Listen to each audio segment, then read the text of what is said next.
সন্ধে দেওয়া কমপ্লিট হয়ে গেছে। আর ঠাকুরের সিংহাসনে যে কাপড়গুলো বিছানো হয় সেগুলো ধুয়ে দিয়েছিলাম। এগুলো প্রত্যেক বৃহস্পতিবারে আমি তুলে এগুলো ধুয়ে দিই। তো বৃষ্টির জন্য সেদিন ধোয়া হয়নি, আজকে ধুয়ে দিয়েছিলাম। তো শুকিয়েও গিয়েছে।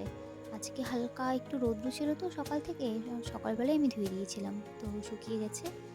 ভাবলাম এখন একটু ভাঁজ করে নিই, সন্ধে দেওয়া হয়ে গেছে। তো আমি ভাঁজ করতে আসলাম, সাথে সাথে আমার মেয়েও আসলো। ও বলল, মা আমিও ভাঁজ করব। তো আমি ওকে দিলাম, না করলাম না, কারণ ওরও ভালো লাগবে শেয়ার করে কাজ করলে পরে। আসলে বাচ্চাদেরকে যদি আমাদের কিছু কিছু ছোট ছোট কাজ ওদেরকে দেওয়া হয় না, এতে ওরা কাজটাও শেখে আর বোরও হয় না, আর আনন্দ সহকারেই কাজটা করে। তো থ্যাংক ইউ সো মাচ ব্লগটা দেখার জন্য, পাশে